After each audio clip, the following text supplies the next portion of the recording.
नमस्कार विद्यार्थियों, आज हम फ्रांस के राष्ट्रपति के चुनाव एवं शक्तियों पर आपसे चर्चा करेंगे।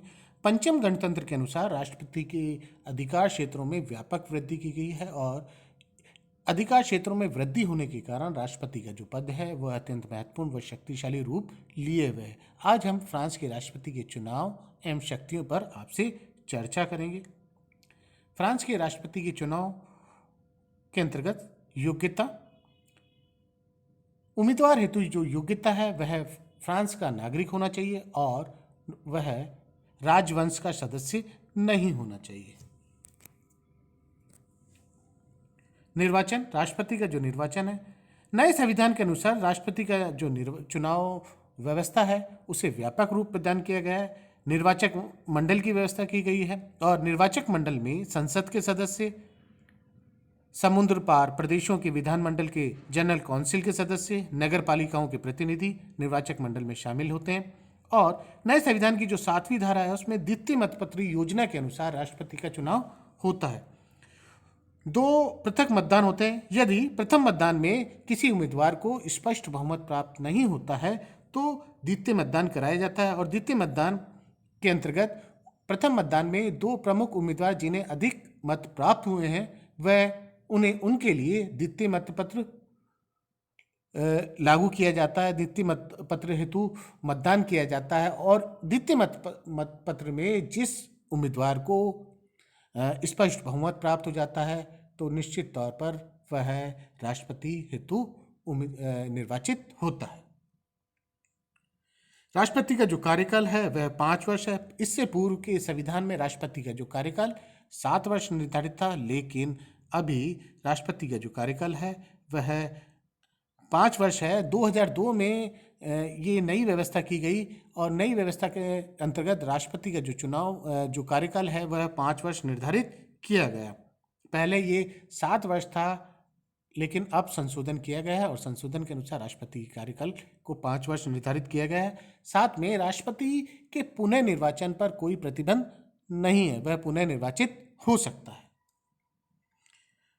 पद से हटाने की शक्ति, राष्ट्रपति को उसके पद से हटाने हेतु महाभियोग प्रक्रिया के द्वारा राष्ट्रपति को उसके पद से हटाया जा सकता है। राष्ट्रपति के द्वारा कोई गंभीर अपराध किया हो, राजद्रोह किया हो तो निश्चित तौर पर संसद के दोनों सदनों में प्रस्ताव पारित कर व उच्च न्यायालय में उस दोष को सिद्ध कर राष्ट्रपति को उसके पद से हटाया जा सकता है, महाभियोग सिद्ध किया जा सकता है। इस हेतु संसद के दोनों सदनों में प्रस्ताव पारित किया जाता है, दोषारोपण किया जाता है और प्रस्ताव पारित होने के बाद यह प्रस्ताव उच्च न्यायालय में जाता है और उच्च न्यायालय इसकी जांच करता है और जांच करने पर यदि वह दोष सिद्ध कर देता है तो राष्ट्रपति पर महाभियोग सिद्ध हो जाता है और राष्ट्रपति को उसके पद से हटना पड़ता है।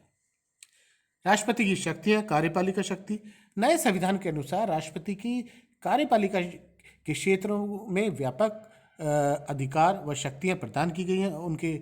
इसके कारण कार्यपालिका के क्षेत्र में राष्ट्रपति अत्यंत महत्वपूर्ण व शक्तिशाली दिखाई देता है।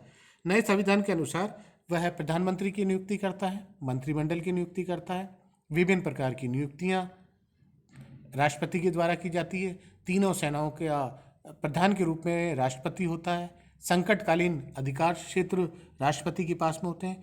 साथ में राष्ट्रपति प्रत्येक कार्यों में राष्ट्रपति के पीएम, प्रधानमंत्री व मंत्रिमंडल की हस्ताक्षर की आवश्यकता नहीं होती है।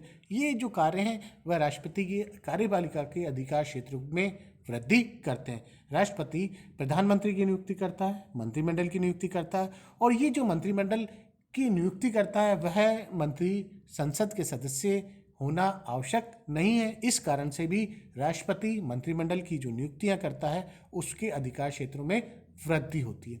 संकटकालीन अधिकार क्षेत्र राष्ट्रपति के पास होने के कारण राष्ट्रपति अत्यंत शक्तिशाली दिखाई देता है।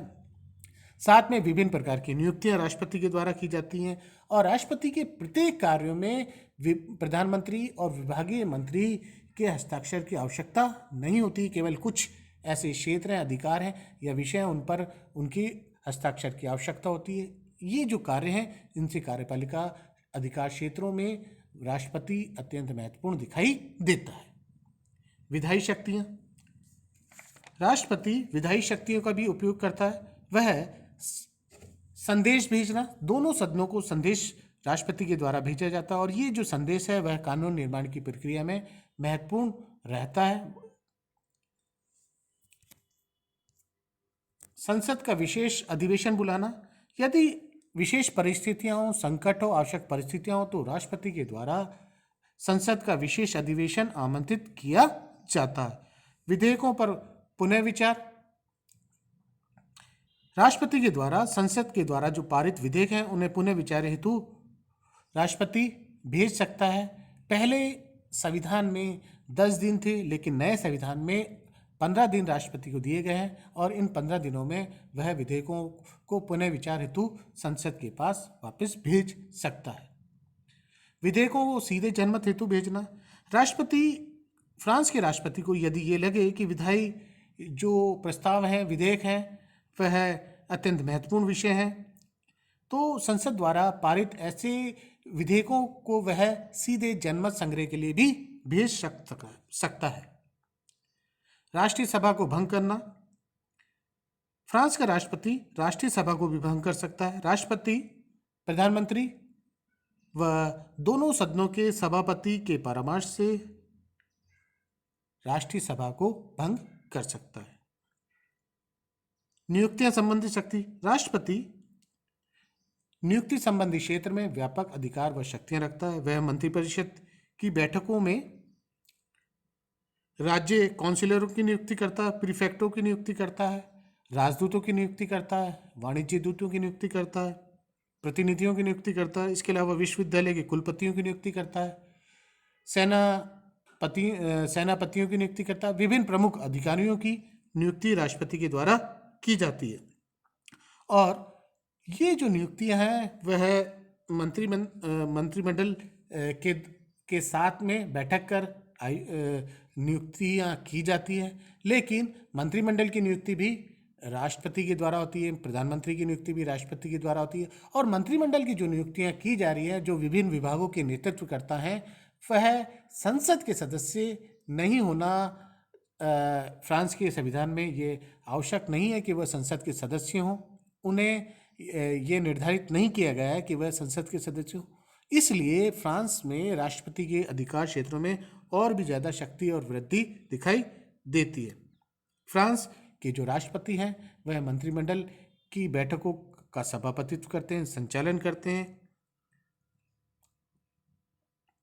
विदेश नीति का संचालन करना, फ्रांस में जो राष्ट्रपति हैं वह विदेश नीति के संचालनकर्ता के रूप में दिखाई देते हैं। फ्रांस के विभिन्न राष्ट्रों के साथ में संबंध स्थापित करने का प्रयास करते हैं। इस हेतु वह राजदूतों की नियुक्ति करते हैं, वाणिज्य दूतों की नियुक्ति करते हैं, विशेष दूतों की नियुक्ति राष्ट्रपति के द्वारा होती है, प्रतिनिधि मंडलों की नियुक्ति राष्ट्रपति के द्वारा होती है, प्रदूतों की नियुक्ति राष्ट्रपति के द्वारा होती है। साथ में विभिन्न देशों के साथ में संधि करना, समझौते करना, अपने प्रतिनिधि मंडल भेजना, विभिन्न संगठनों में राष्ट्रपति भाग लेता है। राष्ट्रपति जब संधि, समझौते या व्यापारिक संधियां करता है तो संसद की अनुमोदन की आवश्यकता अवश्य होती है यदि वह संधि व समझौते करता है। न्यायिक शक्ति, राष्ट्रपति को न्यायिक शक्ति भी प्राप्त है।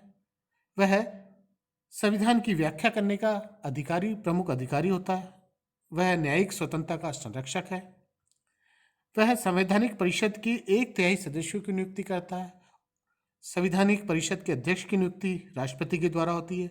ये न्यायिक नियुक्तियां उच्च न्यायिक परिषद के मंत्रणा से, सलाह से राष्ट्रपति के द्वारा की जाती है। इसके अलावा राष्ट्रपति क्षमादान की शक्ति भी रखता है और क्षमादान की जो शक्ति का उपयोग वह उच्च न्यायिक परिषद की सलाह अनुसार राष्ट्रपति इस शक्ति का उपयोग करता है। संकटकालीन शक्तियां, राष्ट्रपति संकटकालीन शक्तियों का भी उपयोग करता है। जब फ्रांस में कोई विशेष संकट आए तो राष्ट्रपति इन संकटकालीन शक्तियों का उपयोग अपने विवेक के आधार पर करता है। राष्ट्रपति पद की स्थिति, यदि पंचम गणतंत्र के अनुसार हम राष्ट्रपति के अधिकार क्षेत्र देखें तो उनमें व्यापक वृद्धि हुई है। वह नए संविधान अनुसार प्रधानमंत्री की नियुक्ति करता है, मंत्रिमंडल का निर्माण करता है, साथ में राष्ट्रपति विभिन्न प्रकार की नियुक्तियां करता है। और विभिन्न प्रकार के जो कार्य करता है उनमें विभागीय मंत्रियों के हस्ताक्षर की आवश्यकता भी नहीं होती है। संकटकालीन अधिकार क्षेत्रों के अंतर्गत राष्ट्रपति के अधिकार क्षेत्र में व्यापक वृद्धि हुई है। इसके अलावा वह संविधान की व्याख्या करता है। विदेश नीति के अंतर्गत विदेश नीति का संचालन करना, विदेश नीतियों के अंतर्गत विभिन्न प्रकार की नियुक्ति करना राष्ट्रपति के पद को और भी ज़्यादा शक्तिशाली व महत्वपूर्ण बनाते हैं। तो नए संविधान के अनुसार यदि हम देखें तो राष्ट्रपति कार्यपालिका क्षेत्र में, विधायी क्षेत्र में, प्रशासनिक क्षेत्रों में, न्यायिक क्षेत्रों में व्यापक शक्ति लिए हुए है और राष्ट्रपति फ्रांस में अत्यंत महत्वपूर्ण, शक्तिशाली, गौरवपूर्ण रूप से दिखाई देता है। और नए संविधान के अनुसार फ्रांस के राष्ट्रपति को व्यापक अधिकार, शक्तियां जो रूप दिया गया है उस अनुसार वर्तमान समय में फ्रांस का राष्ट्रपति अत्यंत शक्तिशाली रूप में कार्य कर रहा है और दिखाई देता है। धन्यवाद।